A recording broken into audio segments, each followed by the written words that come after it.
ഇന്ന് ഞാനിവിടെ തയ്യാറാക്കാൻ പോകുന്നത് ഒരു വെജിറ്റബിൾ ബിരിയാണിയാണ്. നമുക്ക് വീട്ടിലൊക്കെ പെട്ടെന്ന് തയ്യാറാക്കാവുന്ന ഒരു ബിരിയാണിയാണിത്. ഇതിലേക്ക് കുറച്ച് കുമിൾ അരിഞ്ഞത്, ക്യാപ്സിക്കം കുറച്ച് ചെറുതായിട്ടരിഞ്ഞത്, ഒരു വലിയ ക്യാരറ്റ് ചെറുതായിട്ട് ഞുറുക്കിയതും, കുറച്ച് പച്ച പട്ടാണി, 2 സ്പൂൺ കട്ട തൈര് വേണം ചേർക്കാൻ. ഞാനിപ്പോൾ ഇതിൽ ലൂസായിട്ടുള്ള തൈരാണ് ചേർക്കുന്നത്. എന്നിട്ട് ആവശ്യത്തിന് ഉപ്പ്, 2 സ്പൂൺ ബിരിയാണി മസാല, മുളക് പൊടി 1 സ്പൂണ്, 1/2 ടീസ്പൂൺ മഞ്ഞൾപ്പൊടി, ഇഞ്ചി വെളുത്തുള്ളി ചതച്ചതും അല്പം മല്ലിയിലയും കൂടെ ചേർത്ത് നല്ലതുപോലെ ഇളക്കി യോജിപ്പിക്കണം. എന്നിട്ട് അരമണിക്കൂർ നമ്മൾ അടച്ച് വെക്കണം. നമുക്ക് വേണമെന്നുണ്ടെങ്കിൽ കൈകൊണ്ട് വേണമെങ്കിലും നല്ലതുപോലെ ഇളക്കി ചേർക്കാം. ഇനി നമുക്കിത് കുറച്ച് നേരം മസാലയൊക്കെ ഒന്ന് പിടിച്ച് കിട്ടുന്നതിന് വേണ്ടി നമുക്ക് ഒന്ന് അടച്ചു വെക്കാം.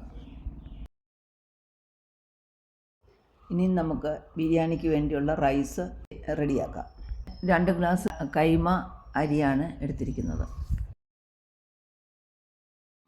വെള്ളം ചൂടായി വരുമ്പോൾ അതിലേക്ക് 1 സ്പൂൺ നെയ്യ്, സ്പൈസസ്, 1 നാരങ്ങയുടെ നീര് പിഴിഞ്ഞൊഴിക്കണം. വെള്ളം തിളച്ച് വരുമ്പോൾ അതിലേക്ക് നല്ലതുപോലെ കഴുകി വൃത്തിയാക്കി വെച്ചിരുന്ന കൈമ അരി അതിലേക്ക് ചേർത്ത് കൊടുക്കണം. എന്നിട്ട് നമ്മൾ നല്ലതുപോലെ ഒന്ന് ഇളക്കി യോജിപ്പിക്കണം.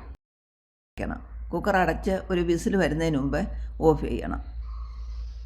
വിസിൽ വരുന്നതിന് മുമ്പേ ഓഫ് ചെയ്തില്ലെങ്കിൽ ഈ അരി വെന്തു പോകും. ബിരിയാണി ഗാർണിഷ് ചെയ്യുന്നതിന് വേണ്ടി ഞാൻ 2 സവാള എടുത്തിട്ടുണ്ട്. അത് നല്ലതുപോലെ കനം കുറച്ച് അരിയണം. ഈ സവാള നമുക്ക് ഒരു ഗോൾഡൻ കളർ ആവുന്നത് വരെ നമുക്ക് അല്പം നെയ്യ്, ഇച്ചിരി വെളിച്ചെണ്ണയും കൂടെ ഒഴിച്ച് വറുത്ത് എടുക്കണം. റൈസ് നന്നായി വെന്ത് വന്നിട്ടുണ്ട്. ഇനി നമുക്കതൊരു മറ്റൊരു പാത്രത്തിലേക്ക് ഊറ്റിയെടുക്കാം. ഇനി നമുക്ക് ബിരിയാണി ദമ്മിടാം. അതിനായിട്ട് 2 സ്പൂൺ നെയ്യും അല്പം വെളിച്ചെണ്ണയും കൂടെ ഒഴിച്ച് അത് ചൂടാകുമ്പോൾ 2 സവാള അരിഞ്ഞത് എടുത്തിട്ടുണ്ട്. അത് അതിലേക്കിട്ട് വഴണ്ട് വരുന്നവരെ, ബ്രൗൺ കളർ ആകുന്നത് വരെ നമ്മൾ ഇളക്കി യോജിപ്പിക്കണം. സവാള നല്ലപോലെ വഴണ്ട് വന്നിട്ടുണ്ട്. ഇതിലേക്ക് നേരത്തെ നമ്മൾ കൂട്ടി വെച്ചിരുന്ന മസാല പുരട്ടി വെച്ചിരുന്ന പച്ചക്കറികളെല്ലാം കൂടി ഇട്ട് അതിലോട്ട് ചേർത്ത് കുറച്ച് വെള്ളം കൂടെ ഒഴിച്ച് നല്ലതുപോലെ ഇളക്കി യോജിപ്പിച്ച് ഒരു 20 മിനിറ്റെങ്കിലും ആവിയിലിരുന്ന് വെന്ത് കിട്ടണം. അപ്പോഴത്തേക്കും പച്ചക്കറിയെല്ലാം വെന്ത് സെറ്റാവും. ഇനി ഇതിൻ്റെ മുകളിലേക്ക് ഒരു തക്കാളി മുറിച്ചതും 2-3 പച്ചമുളകും കൂടെ ചേർക്കുന്നുണ്ട്, അതിനൊരു പുളിരസമൊക്കെ വരുന്നതിന് വേണ്ടി.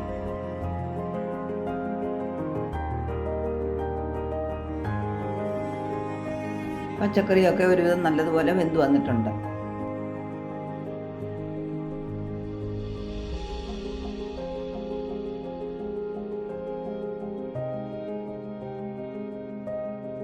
നമ്മൾ വേവിച്ച് വെച്ചിരിക്കുന്ന റൈസ് അതിലോട്ടിട്ട് ഒന്ന് ദമ്മിന് വെക്കാം. ഇനി ഇതിലോട്ട് നമ്മൾ വറുത്ത് കോരി വെച്ചിരിക്കുന്ന സവാള ചേർത്ത് കൊടുക്കാം. അതിനകത്ത് മല്ലിയിലയും കരിയാപ്പിലയും കൂടെ ചേർക്കുകയും ചെയ്യാം.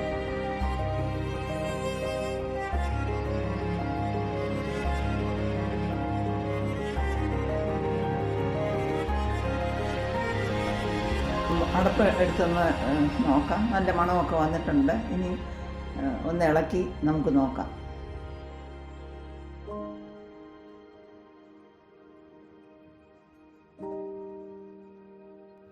ഇത് കുത്തി ഇളക്കാതെ പതുക്കെ നമ്മൾ ഇളക്കി യോജിപ്പിക്കണം. നമ്മൾ ചേർത്തിരിക്കുന്ന മസാലയൊക്കെ അതിലോട്ട് പിടിക്കുന്നത് പോലെ നമ്മൾ അത് യോജിപ്പിച്ച് എടുക്കണം. ഇത് നല്ല സ്വാദിഷ്ടമായ ഒരു ബിരിയാണിയാണ്. നല്ല മണവും ഒക്കെ വരുന്നുണ്ട്. എല്ലാവർക്കും ഇത് ഇഷ്ടപ്പെടും.